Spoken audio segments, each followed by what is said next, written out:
G'day everyone, welcome back to Talking Leadership. This is Eric Perez. Thank you for joining me again. A lot more content coming around this thing called leadership, and as always, thank you for your support of the content that I'm producing, as well as always a big thanks to my previous guests and today's guest. So by way of introduction, today's guest is the Executive Director of Ausdance Queensland. Can I welcome to the podcast Julie Englefield? How are you, Julie?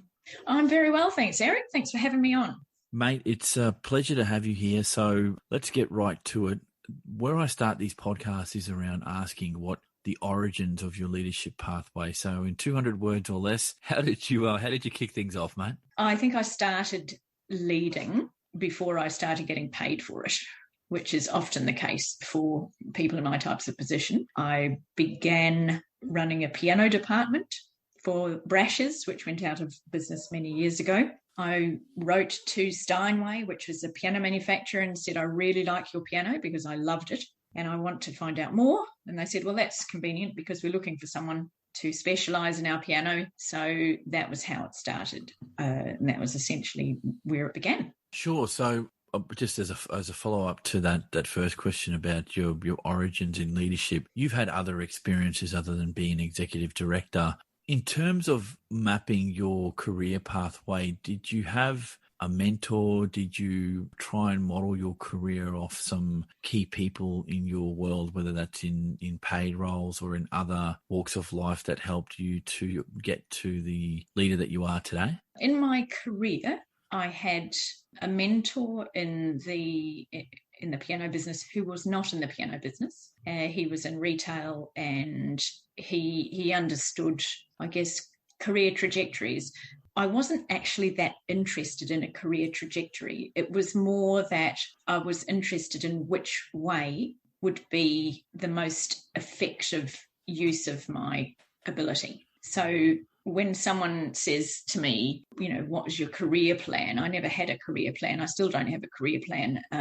It is really very much about seeing opportunities and starting to do something, and eventually, as I said, getting paid for it. So I finally met the hybrid of a leader and an entrepreneur, because you sound like some of the entrepreneurs that I've had on the podcast, and that makes for some interesting responses coming up. So let me ask you this: you've been in the world of work, obviously. Do you see any difference at all, if there is one, between the leadership function and the managerial function? Yes, and that was particularly evident last year during COVID. Leadership meant you're prepared to do things that no one's ever done before, and you're comfortable in the space of not having examples or templates or a rule book. Management is far more structured, and it is a lot more to do with, I guess, administration of and direct management of people. So my management style is very hands-off, because it's the only type of management style that works with leadership for me. I don't think I could work in an environment where I was being micromanaged. I think my approach, much like yours, is you've got to be able, if you can, as a leader, to let the people that are working for you do their thing and have a degree of trust in what they can do. And so, yeah, I agree. For me, that's a very key distinction. And for your information, for those listening, this has been a fairly consistent response, in that the management is the operational doing of the business, whereas leadership is something different. And I think that's coming across quite clearly to yourself. Can you be a good leader without having been a manager? And can you be a good manager without having some leadership traits? Like,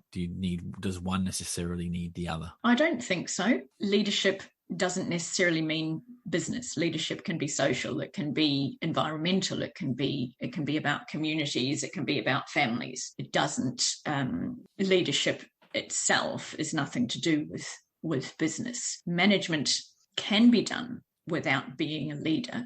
You have to be someone who is respected. In terms of leadership, there's plenty of examples of industries last year who didn't necessarily have leaders, survived, and it was fine, but there was nothing new done. How do you define leadership? What's the parameters of leadership in your mind? Remembering that there is no right or wrong answer here. What do you, in the grand scheme of things, how do you define that term? Leadership is demonstrating both to, in the business context, demonstrating both to people in the organisation and the stakeholders of the organisation that you are prepared to drive a direction, you're prepared to take risks, you're prepared to do new things, and you'll back yourself while you do it. So a very key element of leadership is responsibility and understanding the essence of responsibility. I think someone who is a leader who makes a mistake is the type of person that would say, yeah, I made a mistake, and at the same time recognizes it, learns from it, moves on. I'm asking, it's just for your consideration for those that are listening. One of the things I've wanted to do with this podcast, and I think I'm doing it successfully, is asking that more basic question, well, what's leadership mean to you? I think everyone's going to have a slightly different look on it. And it explains in my mind a little bit why there is so much research focused on leadership, because there is no one unified, agreed definition. Because I think people being individuals, we all look at leadership differently, whether you're the leader or you're the led, and people bring different lenses to that. So I appreciate that response. It's often been said that leadership's a lonely pathway, a lonely road. Is it as lonely as you make it, or is it not lonely in any sense? That's a really interesting question, because I think it does depend on the type of person you are as to whether you see that as being lonely or as being left alone to get some stuff done. So I don't feel it's lonely, but I'm very comfortable being alone. I am not afraid to walk the opposite way to the crowd, and I've never conformed. It is perhaps the case that people who are naturally leaders or developed leaders are very comfortable in that space where they do their own thing, or they make their own decisions, or they work by themselves. There's the element about being lonely. I think that probably applies more to management, the management side of things, because as a manager and as a good and effective manager, you can't really, you can be very good, you can be good friends, but with your employees, but there's a limit to that relationship in order to retain professionalism. I think the difficulty comes in small organizations, that level of relationship that's outside of the command and control type ideology around leaders and the led, and building relationships of trust and friendships almost, if you want to call them that, if that's the other word for that, can make for a very strong team in a small organization, but that has its pitfalls. And I think it's a lot more difficult to do when you're looking at very big organizations, because then the problem becomes, how much does the leader of a business get involved in the operational side versus the managers doing that? And I have a view or a feeling, but no evidence to back this. So it's just a feeling, I guess, from my own travels, that the bigger the organization, the more distant the leader is from those that they're leading, by nature of the fact that you've got a lot of people, and creating small dynamic teams is very difficult when you've got a large workforce. There's a very interesting podcast called Business Wars, and one of the major series was on the organisation called WeWork, and it was pretty clear that the leader of WeWork had lost touch with the employees. This, I think, as you say, in a large organisation, that's not hard for that to happen. But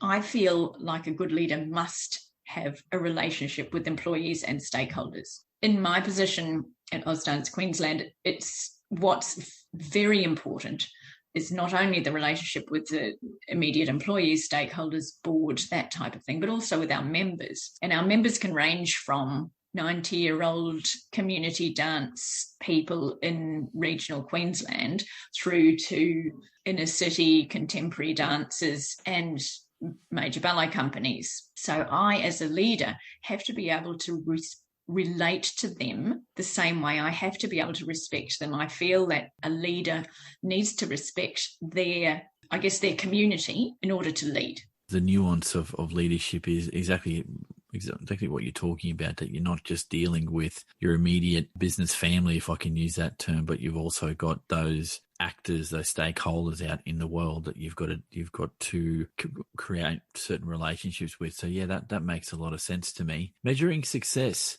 what does that look like for you? I think it depends on the job. Measuring success for me personally, I think that that's one of those things where you look at someone and go, well, what is it that drives you? What is it that motivates you? For me, it's absolutely not money.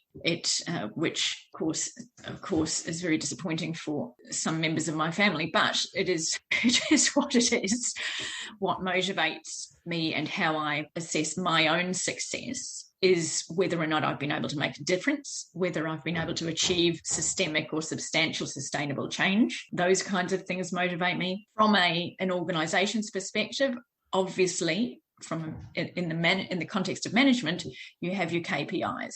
So, for example, number of members we have at Ausdance Queensland, or what we have managed to achieve legislatively or from a regulatory perspective in the period when then we measure satisfaction and what have you. I guess that's always the mix, is that in different positions, measures of success will be driven by a board or your immediate boss, whoever that might be, whereas other measures of success are really those things that you talk about, the things that drive you. So I've heard quite a lot in the responses in this podcast around the idea that when you see someone blooming from their current role into a new one and you've helped develop their career trajectory, that is a massive buzz for people in some leadership roles. Some leaders don't believe that that's their job, and I can understand that. I fall in the camp that if you can help others get a leg up or get better at something or find their niche, then you get sort of giving back. Because if we cycle back a little bit to what would be my definition of leadership, definitely an element of it for me is being of service to others. So hopefully when you leave that organisation, you've helped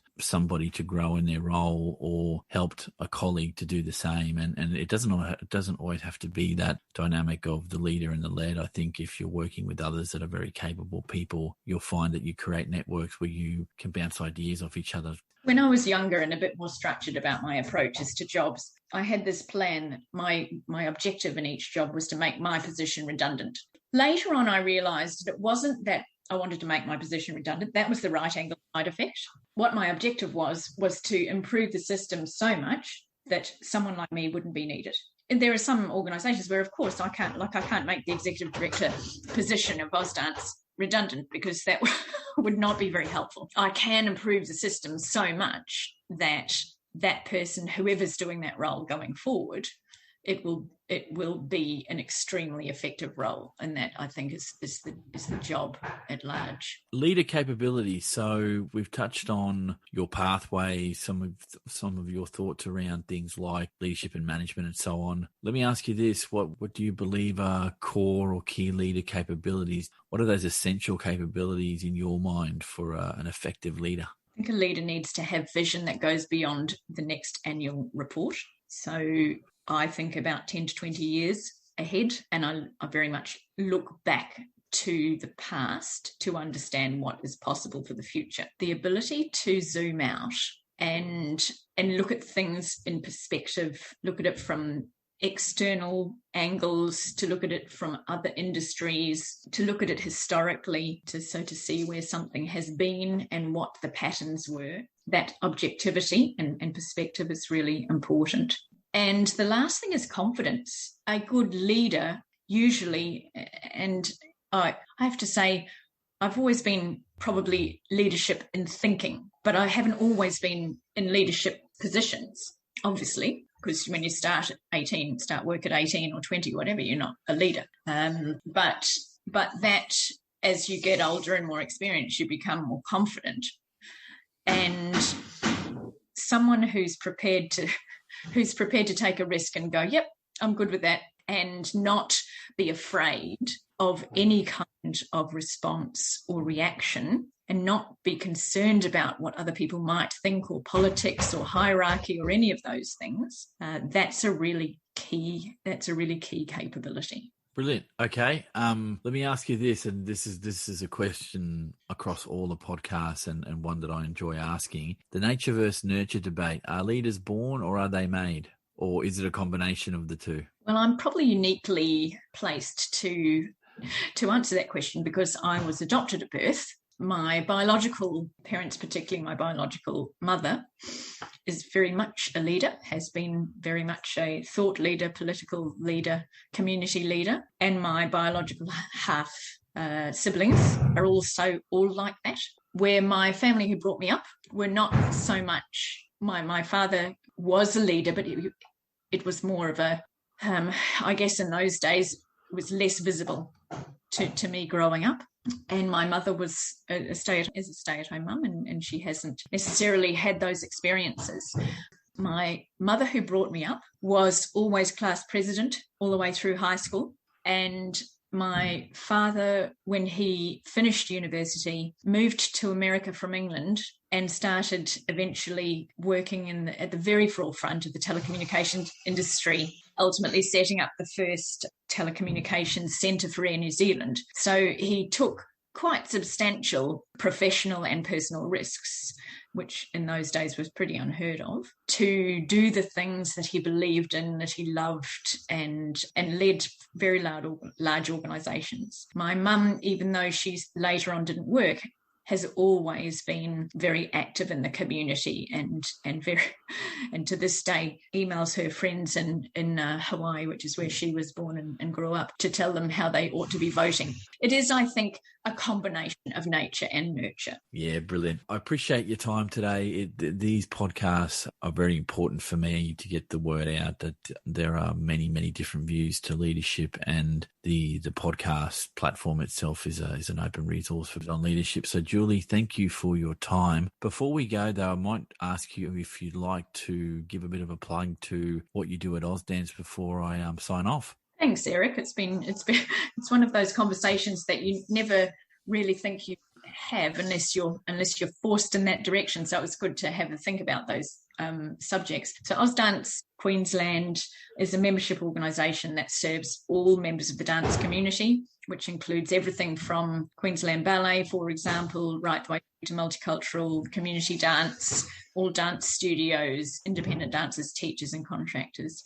We have about 1,200 members, and our objective is to have probably closer to 5,000 in the next 3 years. So it's a big lot of work ahead, but the current work is to do with regulation, and it's very much long overdue, so it's quite interesting. Thanks for listening. I've been speaking to Julie Englefield, the Executive Director of Ausdance Queensland, and for those listening, I'll put details to Ausdance Queensland in the podcast description. Thanks again for following us, and I'll catch everyone on the next podcast.